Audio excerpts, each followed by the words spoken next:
ಎಲ್ಲರಿಗೂ ನಮಸ್ಕಾರ. Unique technical Kannada YouTube ಚಾನಲ್ಗೆ ಸ್ವಾಗತ.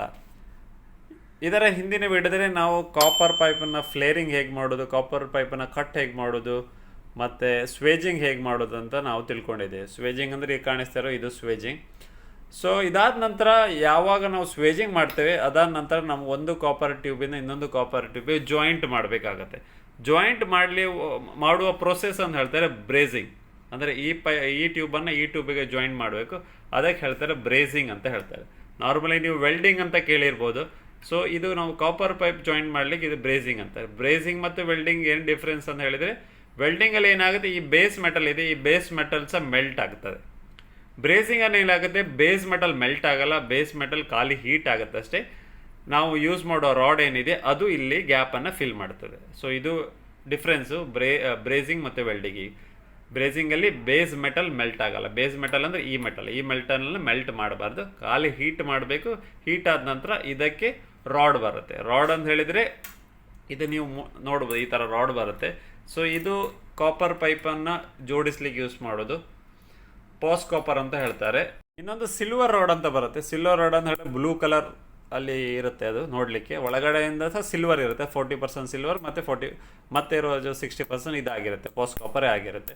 ಸೊ ಅದರಲ್ಲಿ ಏನಾಗುತ್ತೆ ಅಂತ ಹೇಳಿದ್ರೆ ಜಾಸ್ತಿ ಜಾಯಿಂಟಲ್ಲಿ ಡ್ಯೂರೇಬಿಲಿಟಿ ಜಾಸ್ತಿ ಇದೆ ಇದಕ್ಕಿಂತ.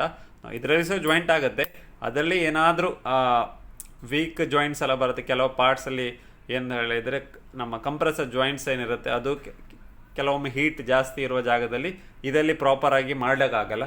ಸೊ ಅದರಲ್ಲಿ ಸಿಲ್ವರ್ ರಾಡ್ ಯೂಸ್ ಮಾಡೋದು ಸ್ಟ್ರಾಂಗ್ ಇದೆ, ಇದಕ್ಕಿಂತ ಅದು ಸ್ಟ್ರಾಂಗ್ ಇರುತ್ತೆ ಮತ್ತು ಬೇಗ ಮೆಲ್ಟ್ ಆಗುತ್ತೆ ರಾಡು ಇದಕ್ಕಿಂತ. ಸೊ ಅದಕ್ಕೋಸ್ಕರ ಕೆಲವು ಕಡೆಯಲ್ಲಿ ಯೂಸ್ ಮಾಡ್ತಾರೆ, ಬಟ್ ಕಾಪರ್ ಟು ಕಾಪರ್ ಇದೇ ಯೂಸ್ ಆಗುತ್ತೆ, ನಾವು ಏನು ಪ್ರಾಬ್ಲಮ್ ಇಲ್ಲ. ಸ್ಟೀಲ್ ಟು ಕಾಪರ್ ಎಲ್ಲ ಇದ್ದರೆ ಆ ಥರ ಪ್ಲೇಸಲ್ಲಿ ಸಹ ಅದು ಕೆಲವರು ಸಿಲ್ವರ್ ರಾಡನ್ನು ಯೂಸ್ ಮಾಡ್ತಾರೆ. ಸೊ ನಾರ್ಮಲಿ HVACಯಲ್ಲಿ ಯೂಸ್ ಮಾಡ್ತಿರೋ ಇದೇ ರಾಡು ಪಾಸ್ ಕಾಪರ್ ಅಂತ ಹೇಳ್ತಾರೆ. ಸೊ ವೆಲ್ಡಿಂಗ್ ಪ್ರೋಸೆಸ್ ಅಂತ ಹೇಳಿದರೆ, ನಾವು ವೆಲ್ಡಿಂಗ್ ಮಾಡುವ ಏನು ಪ್ಲೇಸ್ ಇರುತ್ತೆ ಇದನ್ನು ನಾವು ಸ್ಯಾಂಡ್ ಪೇಪರಿಂದ ಕ್ಲೀನ್ ಮಾಡಬೇಕು. ಸ್ಯಾಂಡ್ ಪೇಪರ್ ಅಂತ ಹೇಳಿದ್ರೆ ಆಂಬ್ರಿ ಪೇಪರ್ ಅಂತ ಹೇಳ್ತಾರೆ. ಈ ಥರ ಬರುತ್ತೆ. ಇದರ ಏನಂತ ಹೇಳಿದ್ರೆ ಸರ್ಫೇಸ್ ಕ್ಲೀನ್ ಮಾಡಲಿಕ್ಕೆ, ಅಂದರೆ ಇಲ್ಲಿ ಏನಾದರೂ ಏನಂತ ಹೇಳಿ ಆಕ್ಸಿಡೈಸೇಷನ್ ಆಗುತ್ತೆ, ಅದಕ್ಕೋಸ್ಕರ ಇದರಲ್ಲಿ ಏನಾದರೂ ಡರ್ಟಿ ಏನಾದರೂ ಇದ್ದರೆ, ಈ ಥರ ಕಾರ್ಬನ್ಸ್ ಏನಾದರೂ ಇದೆ, ಈ ಥರ ನಾವು ಸ್ಯಾಂಡಿಂಗ್ ಮಾಡಿ ಕ್ಲೀನ್ ಮಾಡ್ಕೊಳ್ಬೇಕಾಗತ್ತೆ. ಬ್ರೇಸಿಂಗ್ ಮಾಡುವಾಗ ಕ್ಲಿಯರಾಗಿ ಬ್ರೇಸಿಂಗ್ ಕೂತ್ಕೊಳ್ಳುತ್ತೆ, ಮತ್ತು ಏನಾದರೂ ಲೀಕಿಂಗ್ ಬರುವ ಚಾನ್ಸಸ್ ಎಲ್ಲ ಕಮ್ಮಿ ಇರುತ್ತೆ. ಇದರಲ್ಲಿ ಏನಾದರೂ ಕಾರ್ಬನ್ ಏನಾದರೂ ಇದ್ದರೆ ಪ್ರಾಪರಾಗಿ ಬ್ರೇಸಿಂಗ್ ಆಗಲ್ಲ. ಅದಕ್ಕೋಸ್ಕರ ಏನು ಮಾಡ್ತಾರೆ, ಈ ಥರ ಇದನ್ನು ಯೂಸ್ ಮಾಡಿ ಕ್ಲೀನ್ ಮಾಡ್ಕೊಳ್ಳಿ. ಇಲ್ಲಿ ಬ್ಲ್ಯಾಕ್ ಇದು ಏನಂದರೆ ಹೊಸ ಪೈಪ್, ಅದರಲ್ಲಿ ಏನೋ ಅವಶ್ಯಕತೆ ಇರೋದಿಲ್ಲ.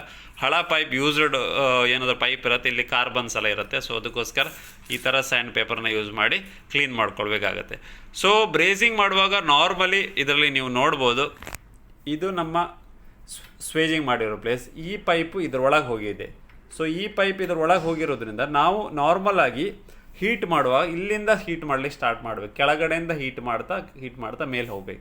ಸೊ ಹೀಟ್ ಮಾಡೋದ್ರಿಂದ ಏನಾಗುತ್ತೆ ಅಂತ ಹೇಳಿದರೆ, ನಾವು ಇಲ್ಲಿ ಏನು ಮೆಟೀರಿಯಲ್ ಯೂಸ್ ಮಾಡುತ್ತೆ, ಈ ಮೆಟೀರಿಯಲ್ ನಾರ್ಮಲಾಗಿ ಇದ್ರೊಳಗೆ ಹೋಗುತ್ತೆ. ಬ್ರೇಸಿಂಗ್ ಫುಲ್ ಹೀಟ್ ಆದಾಗ ರೆಡ್ ಆಗುವಾಗ ನಾವು ಈ ರಾಡನ್ನು ಯೂಸ್ ಮಾಡಿ ಇಲ್ಲಿ ಮೆಲ್ಟ್ ಮಾಡಬೇಕು. ಸೊ ಹೀಟ್ ಸ್ಟಾರ್ಟ್ ಮಾಡಬೇಕು ಇಲ್ಲಿಂದ, ಈ ಪೊಸಿಷನಿಂದ ಹೀಟ್ ಮಾಡಬೇಕು.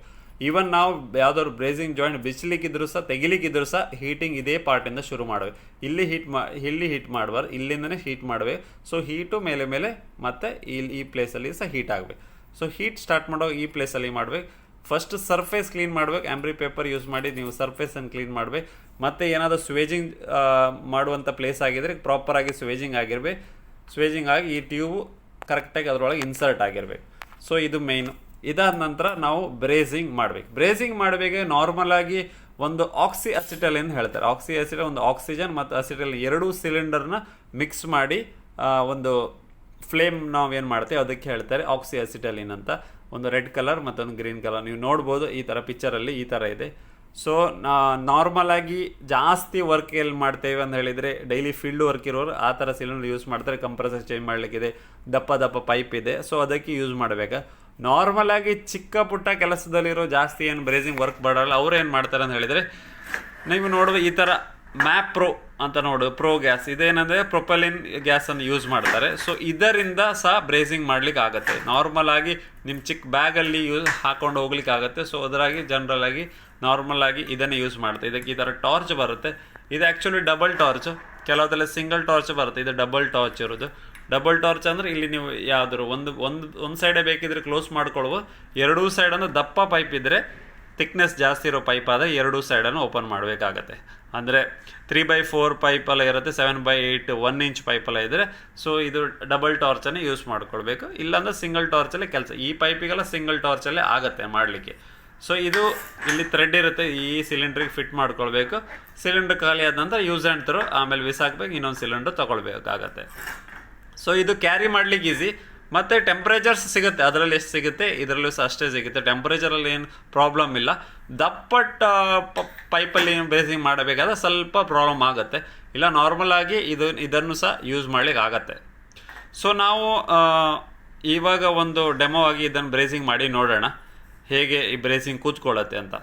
ಸೊ ಇದು ಇವಾಗ ಟಾರ್ಚಲ್ಲಿ ನೋಡುವ, ಇಲ್ಲಿ ಆನ್ ಮಾಡಲಿಕ್ಕೆ ಆನ್ ಆ್ಯಂಡ್ ಆಫ್ ಇದೆ, ವಾಲ್ ಥರ ಇದೆ. ಸೊ ಇದನ್ನು ನಾವು ಓಪನ್ ಮಾಡಬೇಕು. ಓಪನ್ ಮಾಡ್ಕೊಂಡು ಇಲ್ಲಿ ಬಟನ್ ಇದೆ ಇಗ್ನೇಷನ್ ಮಾಡಲಿಕ್ಕೆ, ಫ್ಲೇಮ್ ಬರಲಿಕ್ಕೆ. ಸೊ ಫಸ್ಟ್ ಇದನ್ನು ಓಪನ್ ಮಾಡ್ಕೊಂಡು ಆದ ನಂತರ ಈ ಥರ ನಾವು ಇಗ್ನೇಷನ್ ಮಾಡಬೇಕು. ನಾರ್ಮಲಾಗಿ ಗಾಳಿ ಇರೋ ಜಾಗದಲ್ಲಿ ಮಾಡುವಾಗ ಸ್ವಲ್ಪ ಕೇರ್ಫುಲ್ ಆಗಿ ಮಾಡಬೇಕು, ಫ್ಲೇಮ್ ಬರಲ್ಲ. ಈಗ ನೀವು ನೋಡ್ಬೋದು ಇಲ್ಲಿ ಫ್ಲೇಮ್ ಬರ್ತಾ ಇದೆ, ಸೌಂಡ್ ಸಹ ಬರ್ತಾ ಇದೆ. ಸೊ ಈ ಫ್ಲೇಮ್ ಏನಿದೆ, ಸೊ ನಾವು ಬ್ರೇಜಿಂಗ್ ಮಾಡುವಾಗ ಈ ಕೆಳಗಿರುವ ಸ್ಪಾಟ್ ಈ ಜಾಗಕ್ಕೆ ನಾವು ಫಸ್ಟು ಫ್ಲೇಮ್ ಕೊಡಬೇಕಾಗುತ್ತೆ. ಸೊ ಫ್ಲೇಮ್ ಕೊಟ್ಟು ಇದರ ನಂತರ ಹೀಟು ಮೇಲೆ ಹೋಗಬೇಕು. ಫಸ್ಟ್ ಇಲ್ಲೇ ಹೀಟ್ ಮಾಡ್ತಾ ಇರಬೇಕು ನಾವು. ಕಂಟಿನ್ಯೂಸ್ ಹೀಟ್ ಮಾಡಿದಾಗ ಇಲ್ಲಿ ರೆಡ್ ಕಲರ್ ಆಗುತ್ತೆ. ನೀವು ನಾರ್ಮಲ್ ಆಗಿ ನೀವು ನೋಡ್ತಾ ಇರುವಾಗ ಸ್ವಲ್ಪ ರೆಡ್ಡಿಶ್ ಆಗುತ್ತೆ. ಫ್ಲೇಮು ಎಷ್ಟು ಬೇಕು ಅದನ್ನು ಅಡ್ಜಸ್ಟ್ ಮಾಡ್ಕೊಳ್ಬೋದು. ದಪ್ಪ ಪೈಪ್ ಇದ್ದರೆ ಜಾಸ್ತಿ, ಚಿಕ್ಕ ಪೈಪಿಗೆ ಕಮ್ಮಿ.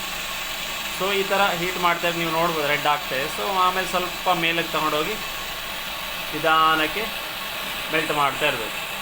ಫ್ಲೇಮ್ ಜಾಸ್ತಿ ಆದರೆ ರೆಡ್ ಜಾಸ್ತಿಯಾಗಿ ಕಾಣಿಸ್ತಿದ್ರೆ ಸ್ವಲ್ಪ ನೀವು ಸ್ಲೋ ಮಾಡ್ಕೊಳ್ಬೇಕು.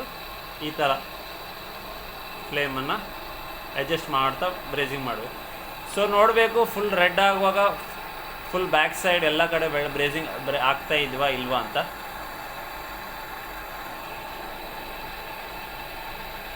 ಈ ಥರ ಹಿಂದ್ಗಡೆ ಸಹ ಬ್ರೇಸಿಂಗ್ ಮಾಡಿ ಫುಲ್ ಎಲ್ಲ ಕಡೆ ಕ್ಲಿಯರ್ ಆದ ನಂತರ ಈ ಥರ ಕ್ಲೋಸ್ ಮಾಡ್ಕೊಳ್ಬೇಕು. ಸೊ ಇವಾಗ ನಾವು ಬ್ರೇಸಿಂಗ್ ಮಾಡಿದ್ದೇವೆ. ಸೊ ನಾರ್ಮಲ್ ಆಗಿ ನಾವು ಇಲ್ಲಿ ಒಂದು ಫಿಕ್ಸ್ ಜಾಗದಲ್ಲಿ ಇಟ್ಟು ಮಾಡ್ತಾ ಇರೋದು. ಸೊ ನೀವು ಫೀಲ್ಡಲ್ಲಿ ವರ್ಕ್ ಮಾಡುವಾಗ ಏನಾಗುತ್ತೆ ಅಂತ ಹೇಳಿದ್ರೆ ಕಂಪ್ರೆಸರ್ ಮಾಡಬೇಕು, ಅಥವಾ ಏನಾದರೂ ಚಿಕ್ಕ ಸ್ಪಾಟಲ್ಲಿದೆ ನಿಮಗೆ ಕೈ ಸಿಗಲ್ಲ, ಆವಾಗ ಸ್ವಲ್ಪ ಟ್ರಿಕ್ಕಿ ಇದೆ. ಸೊ ಮಾಡ್ಬೋದು, ಬಟ್ ಮಾಡುವ ವಿಧಾನ ಯಾವುದಂತ ನಾನು ಹೇಳ್ತಾ ಇರೋದು. ಎಲ್ಲ ಕಡೆ ಇಷ್ಟು ಈಸಿಯಾಗಿ ಮಾಡ್ಲಿಕ್ಕೆ ಆಗಲ್ಲ. ಕೆಲವು ಕಡೆಯಲ್ಲಿ ಜಾಗ ಕಮ್ಮಿ ಇರುತ್ತೆ, ಆ ಕಡೆಯಲ್ಲಿ ನಾವು ಕರೆಕ್ಟಾಗಿ ಅಡ್ಜಸ್ಟ್ ಮಾಡ್ಕೊಂಡು ನಾವೇ ಮಾಡಬೇಕಾಗತ್ತೆ. ಸೊ ಫ್ರೇಮ್ ಕರೆಕ್ಟಾಗಿ ಕೆಳಗಡೆಯಿಂದ ಹೀಟ್ ಕೊಡ್ತಾ ಇರಬೇಕು, ಮತ್ತು ಮೇಲೆ ಹೋಗ್ಬೇಕು, ಮತ್ತು ಇಲ್ಲಿ ಬ್ರೇಸಿಂಗ್ ರಾಡ್ ಯೂಸ್ ಮಾಡಿ ಮೆಲ್ಟ್ ಮಾಡಬೇಕು. ಸೊ ಏನಾಗುತ್ತೆ ಅಂತ ಹೇಳಿದರೆ ಈ ರಾಡು ಮೆಲ್ಟ್ ಆಗುತ್ತೆ, ಈ ರಾಡು ಮೆಲ್ಟ್ ಆಗಿ ಇಲ್ಲಿ ಬಂದಿದೆ. ಸೊ ಇದ್ರ ಜೊತೆ ಮ್ಯಾಚ್ ಆಗುತ್ತೆ.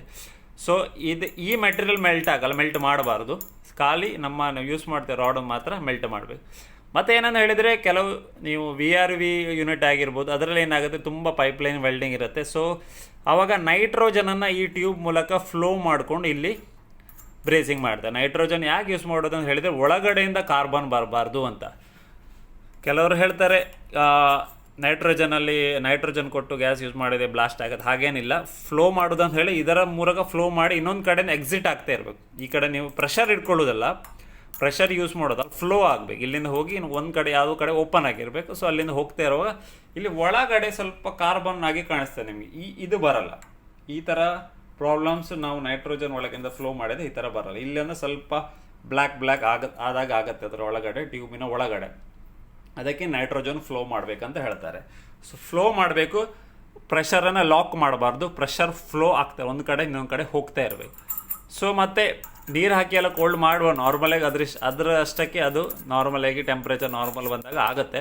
ಸೊ ನೀರು ಹಾಕೋದ್ರಿಂದ ಇದರಲ್ಲಿ ಏನಾದರೂ ಒಳಗಡೆಯಿಂದ ಈ ಥರ ಪೌಡ್ರ್ ಏನು ಬರ್ತಾ ಇದೆ ನೋಡಿ, ಇದು ಸಹ ಒಳಗಡೆ ಸಹ ಹೋಗುತ್ತೆ.